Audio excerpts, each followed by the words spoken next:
ہر حالت کے ساتھ جذباتی طور پر جواب دیتے ہیں اور دل کی باتیں کئی بار دوسروں کو اظہار کرتے ہیں۔ دوسری، نیک دلی، بچے نیک دل ہوتے ہیں اور دوسروں کی مدد کرنے میں دلچسپی رکھتے ہیں، دوسرے بچوں کے ساتھ دوستی کرنے میں بھی دلچسپی رکھتے ہیں۔ تیسری، زود بازی، زود باز ہوتے ہیں، ان کے جذبات جلدی طور پر تبدیل ہو سکتے ہیں، وہ بہت سی چیزوں کے لیے متاثر ہو سکتے ہیں، کسی کے دکھ یا رنگ بدلنے والی کہانی سننے پر خوش ہو جائیں۔ شوقین، بچے تجربات کی تلاش میں رہتے ہیں، دنیا کو جاننے کے لیے بڑے شوق سے کوشش کرتے ہیں، نئی چیزیں کھیلنے اور سیکھنے کے مواقع خود خواہش ہوتی ہے۔ رگ رگ میں رونما، بچے عموماً اپنے جذبات کو بغیر کسی روک تھام کے ظاہر کرتے ہیں، ان کی باتیں، مسکراہٹ اور رونا بغیر کسی پردے کے ظاہر ہوتے ہیں۔ زندگی بھر کی خوشی، بچے عموماً زندگی کے ہر موقع سے خوش ہوتے ہیں اور مثبت رویہ رکھتے ہیں، ان کے لیے ہر روز نئی خوشیاں اور مواقع پیدا ہوتے ہیں جو انہیں مست مزاج رکھتے ہیں۔ محبت بھرا رویہ، بچے محبت اور پیار کے رویے سے نمایاں ہوتے ہیں، ان کی ماں باپ، خاندان اور دوستوں سے محبت کرنے کا رویہ دلچسپ اور پیار بھرا ہوتا ہے۔ نیکسٹ ہے ہمارا سوال، معذوری کیا ہے؟ انسانی جسم میں کسی بھی عضو یا جسم کے کسی بھی حصے یا جسمانی صحت کے بنیادی اصول سے محرومی کے حامل افراد معذور کہلاتے ہیں۔ معذوری ذہنی بھی ہو سکتی ہے، جسمانی بھی ہو سکتی ہے، پیدائشی بھی ہو سکتی ہے اور حادثاتی بھی ہو سکتی ہے۔ قرآن کریم کی 2 آیات کی مدد سے تعلیم کی اہمیت واضح کیجیے۔ سب سے پہلی آیت ہمیں ملتی ہے سورۃ العلق میں، پڑھیے اے نبی صلی اللہ علیہ وآلہ وسلم، اپنے رب کے نام سے جس نے سب کو پیدا فرمایا، پیدا کیا انسان کو جمے ہوئے خون سے، پڑھیے اور آپ کا رب بڑا کریم ہے جس نے علم سکھایا قلم کے ذریعے، انسان کو وہ علم دیا جسے وہ جانتا نہ تھا۔ دوسری ہے سورۃ طٰہٰ، اور دعا کیجیے اے میرے پروردگار میرے علم میں اضافہ فرما دیجیے۔ تیسری ہے سورۃ الزمر، کہو بھلا جو لوگ علم رکھتے ہیں اور جو علم نہیں رکھتے کیا دونوں برابر ہو سکتے ہیں؟ پس نصیحت تو وہی حاصل کرتے ہیں جو عقل مند ہیں۔ یہ تعلیم کی اہمیت کو واضح کرنے کے لیے قرآن پاک میں ارشادات فرمائے گئے۔ نیکسٹ کوسچن ہے ہمارا، ورچوئل ایجوکیشن کیا ہے؟ مختصر بیان کریں۔ مختلف ٹولز کے استعمال کے ذریعے، جیسا کہ زوم ایپلیکیشن ہے، teams, Google teams, zoom, different applications بنائی گئی ہیں، مختلف ٹولز کے استعمال کے ذریعے ورچوئل تعلیم آن لائن کی جاتی ہے۔ استاد اور طالب علم کے درمیان غیر طبعی تعلق پیدا ہوتا ہے، جیسے ہمارے پاس جو اسٹوڈنٹس آتے ہیں، ہم virtual classes, on line classes دیتے ہیں زوم کے ذریعے، انگلش کی کلاسز جو ہوتی ہیں، کلاسز ورچوئل ہیں، طلبہ کو ویڈیو کال کے ذریعے اپنے متعلقہ استاد سے جوڑ سکتے ہیں۔ ویڈیو کال میں شرکت کرنے والے ہر ایک کے متعلقہ گھروں سے کلاسیں وصول کی جا سکتی ہیں۔ اس ماڈل کی وجہ سے آن لائن یونیورسٹیوں کی وسیع اقسام کی تخلیق ہوئی ہے، جہاں آپ آمنے سامنے کلاس میں شرکت کیے بغیر ڈگری حاصل کر سکتے ہیں۔ نیکسٹ کوسچن ہے، خصوصی بچوں کی 4 اقسام۔ فکر مند بچے، جو ہر چیز کے بارے میں تلاش میں رہتے ہیں، ہر چیز کے بارے میں فکر مند رہتے ہیں۔ کریٹو چلڈرن، جو نئے نئے جگاڑ لگاتے ہیں، نئی نئی چیزیں فائنڈ کرنے کی کوشش کرتے ہیں، نئے نئے تجربات کرنے کی کوشش کرتے ہیں۔ جذباتی بچے، جو بہت سی چھوٹی چھوٹی باتوں پہ بہت زیادہ جذباتی ہو جاتے ہیں، ایموشنل ہو جاتے ہیں۔ سماجی بچے، سوشل چلڈرن، ایسے بچے جو لوگوں کے ساتھ اٹھنا بیٹھنا، لوگوں کے ساتھ تعلقات بنانا، لوگوں کو دوست بنانا بہت زیادہ پسند کرتے ہیں، سوشلی ایکٹیو رہتے ہیں۔ اس کے بعد خصوصی بچوں کی بہتری کے لیے حکومت پاکستان کے 4 عملی اقدامات تحریر کریں۔ خصوصی جو اسپیشل چلڈرن ہیں، اسپیشل چائلڈز، ان کے لیے حکومت پاکستان نے کیا کیا؟ خصوصی بچوں کے تعلیمی اداروں میں ٹرانسپورٹ کی سہولتوں، بڑی تعداد میں بسیں فراہم کی گئی ہیں۔ پنجاب حکومت نے خصوصی بچوں کی تعلیم اور تربیت کے لیے نہ صرف نئے ادارے تعمیر کیے بلکہ خصوصی بچوں کے لیے کمپیوٹر لیبز اور اسپیشل ایجوکیشن سینٹرز کو پرائمری سے مڈل تک اپ گریڈ کیا ہے۔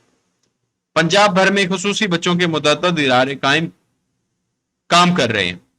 پنجاب حکومت خصوصی بچوں کے بحالی کے اداروں میں بچوں کو کتابیں، یونیفارم، ٹرانسپورٹ، آلات اور دیگر سہولیات کی مفت فراہمی کے علاوہ ماہانہ وظیفہ بھی دے رہی ہے۔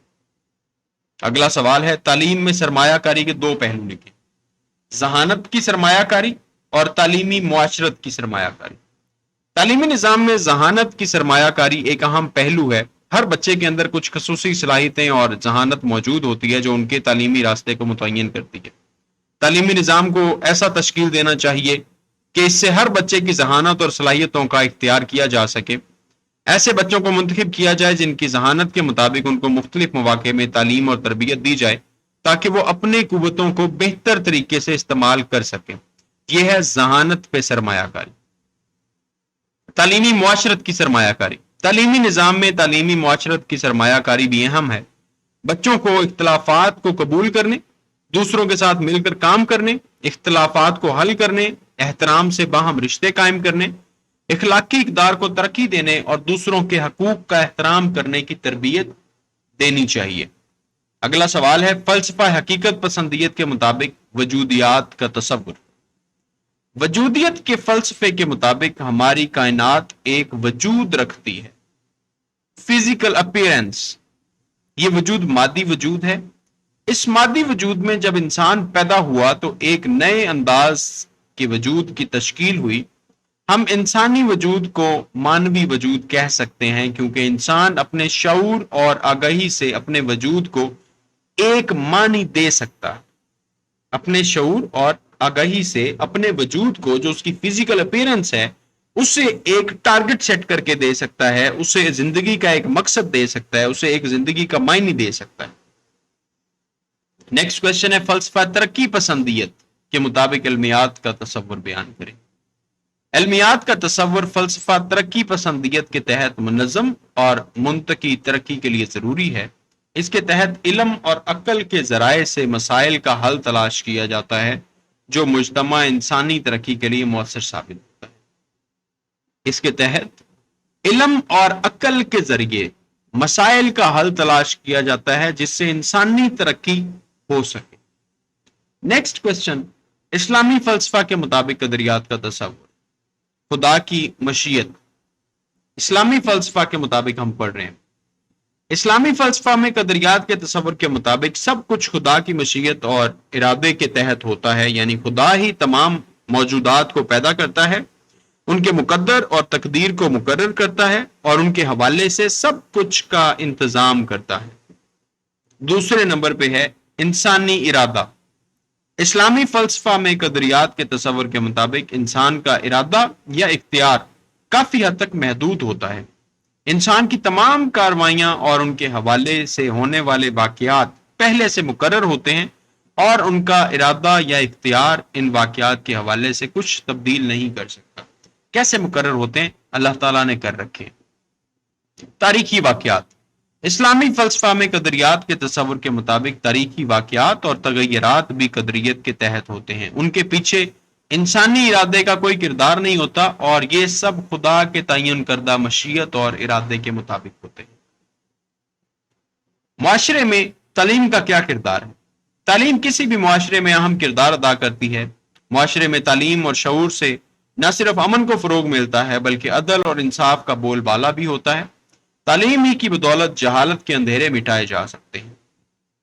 نشو و نما اور بڑھوتری سے کیا مراد ہے؟ ایک بچے کی قد اور جسامت کا اضافہ بالیدگی کہلاتا ہے۔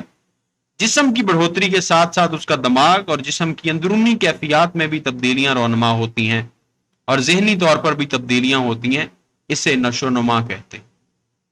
غیر رسمی تعلیم کی وضاحت کریں۔ رسمی تعلیم کون سی ہے؟ جو ہم سکولز کالجز میں لیتے ہیں۔ غیر رسمی تعلیم کون سی ہے؟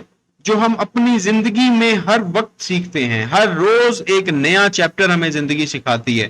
ماں باپ کچھ تربیت کرتے ہیں، باہر زمانہ ہمیں کچھ سکھاتا ہے، لوگوں کو ڈیل کیسے کرنا ہے وہ سیکھتے ہیں، زمانے میں سروائیو کیسے کرنا ہے وہ سیکھتے ہیں، فرائض کیسے نبھانے ہیں وہ سیکھنے، حقوق کس طرح سے لینے ہیں وہ سیکھتے ہیں۔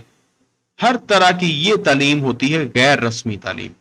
تعلیمی اداروں کی بجائے معاشرتی میدان میں دی جاتی ہے۔ مثال کے طور پر والدین اپنے بچے کو اقدار کی تعلیم دیتے ہیں۔ یہ وہی چیز ہے جس کو تاریخی لحاظ سے سب سے زیادہ اہمیت حاصل ہے۔ اس طرح یہ تعلیم کی ایک قسم ہے جو زندگی بھر مسلسل جاری رہتی۔ تعلیمی فلسفہ کا مفہوم لکھیں۔ تعلیم کے موضوع کے حوالے سے اصولوں، ارادے، قیمتوں اور مقاصد کو مد نظر رکھنے والا ایک موضوع ہے۔ یہ فلسفہ تعلیمی عمل، تعلیمی نظام اور تعلیمی تربیت کے تصورات کو شامل کرتا ہے جو کہ تعلیمی میدان میں کام آتے ہیں۔ تعلیمی فلسفہ کا مقصد تعلیمی مقاصد اور ترقی کے حوالے سے طلبہ کے رویے کو تعین کرنا ہوتا ہے۔ تعلیمی فلسفہ کا مقصد کیا ہے؟ تعلیم کا مقاصد اور ترقی کے حوالے سے طلبہ کے رویے کا تعین کرنا ہے کہ لوگوں کا جو رویہ ہے وہ ایسا ہو جائے کہ تعلیم کا اصل مقصد بھی پہچان جائیں اور وہ آگے ترقی بھی کر سکیں۔ تفعالی صلاحیتوں سے کیا مراد ہے؟ فنکشنل کمپیٹنسیز سے مراد کسی شخص یا ملازم کی مہارت۔ تفعالی کون سی ہوتی ہیں؟ فعل، کام۔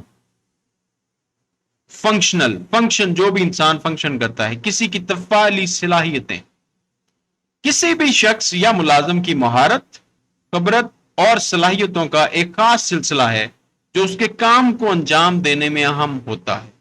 یہ مخصوص صلاحیتوں کا مجموعہ ہوتا ہے جو کسی شخص کو ایک مخصوص پیشہ یا عہدے پر کام کرنے کے قابل بناتے ہیں۔ ایسی صلاحیتیں جو کسی شخص کو ایک چیز میں ماہر بنا دیتی ہیں، کسی کام میں ماہر بنا دیتی ہیں، جس سے وہ کوئی کام کرنے کے قابل ہو جاتا ہے، کسی پیشے کو وہ جوائن کر سکتا ہے، وہ تفعیلی صلاحیتیں ہوتی ہیں۔ تشریح کے کوئی سے دو اصول تحریر کریں۔ اصول عدالت۔ عدالت ایک اہم اخلاقی اصول ہے جو اختلافات کو حل کرنے کے لیے استعمال ہوتا ہے۔ یہ اصول اختلاف کرنے والے طرفین کو انصاف کی بنیاد پر، دو اصول کون سے ہیں؟ اصول عدالت ہے اور اصول محبت اور احسان ہے۔ اختلافات کو حل کرنے کے لیے پہلی چیز اپنائی جاتی ہے، یا تو آپ عدالت کی طرف رجوع کر سکتے ہیں، آپ کے ساتھ زیادتی ہوئی ہے تو دونوں فریقین کو عدالت انصاف دے دے گی، یہ ہے پہلا اصول۔ اور دوسرا اصول یہ ہے محبت اور احسان۔ اخلاقی چیزوں کو مد نظر رکھتے ہوئے، ہم انسانیت کو مد نظر رکھتے ہوئے ہم اس لوگوں کے ساتھ اچھا سلوک کریں، اور اگر کوئی کسی جگہ پر غلطی ہو جاتی ہے کسی سے، اسے درگزر کریں، محبت سے پیش آئیں، احسان، ایک دوسرے کی مدد کریں، یہ ہے دوسرا اصول۔ پہلی چیز آپ حق کے لیے، انصاف کے لیے آپ عدالت کو رجوع کریں، اور دوسری چیز آپ محبت اور احسان کا اصول اپنائیں اور لوگوں کے ساتھ محبت کے ساتھ رہیں۔ یہ ہے آپ لوگوں کے جو شارٹ کوسچنز تھے ان کے جوابات جو میں نے آپ لوگوں کے ساتھ شیئر کر دیے ہیں۔ باقی لانگ کوسچنز دیے گئے ہیں، گیس جو سٹوڈنٹس بار بار پوچھ رہے تھے سر کائنڈلی دوبارہ گیس بتا دیں، آپ لوگوں کو وہ بھی میں پھر سے بتا دیتا ہوں۔ تعلیم کے معنی اور تصور بیان کریں، نیز تعلیم کے اسالیب بیان کریں۔ فلسفہ تصوریت کے تصور اور تعلیم میں اس کے اطلاق کی وضاحت کریں۔ ایک مثالی استاد کی خصوصیات بیان کریں۔ پاکستان کی معاشی ترقی میں تعلیم کا کردار بیان کریں۔ غیر معمولی بچوں کی اقسام اور ان کی خصوصیات بیان کریں۔ جن پیاجے کے ذہنی نشو و نما کے نظریہ کو بیان کریں۔ ایڈورڈ تھارن ڈائک کے قوانین تعلیم بیان کریں۔ آئین پاول آف کے مطابق تعلیم کی کرداری نظریہ کی وضاحت کریں۔ فلسفہ حقیقت اور اس کے تعلیمی اطلاق کی وضاحت کریں۔ تعلیمی عمل اور اس کے عناصر کی تشریح کریں۔ معیشت کا معنی اور مفہوم لکھیں، نیز ملکی معاشی ترقی میں تعلیم کے کردار کو بیان کریں۔ نبی اکرم صلی اللہ علیہ وآلہ وسلم کے اسوہ تعلیم کی روشنی میں معلم کی صفات بیان کریں، اور اسلامی فلسفہ تعلیم اور اس کے تعلیمی اطلاق پر مفصل نوٹ لکھیں۔ ذہنی نشو و نما اور علمی بڑھوتری کے متعلق پیاجے کا نظریہ بیان کریں۔ مختلف مفکرین کی آراء کی مدد سے تعلیم کا معنی اور مفہوم بیان کریں، اور نظریاتی بنیاد سے کیا مراد ہے، نظریہ اسلام کے بطور تعلیمی بنیاد وضاحت کریں۔ یہ تھے آپ لوگوں کے شارٹ کوسچنز ود آنسرز، اور آپ لوگوں کے لانگ کوسچنز جو میں نے آپ لوگوں کو بتا دیے ہیں کل کے انشاءاللہ تعالیٰ پیپر کے لیے۔ اللہ تعالیٰ آپ سب کے لیے آسانیاں پیدا فرمائے اور اللہ تعالیٰ آپ سب کو کامیاب کرے۔ خدا حافظ۔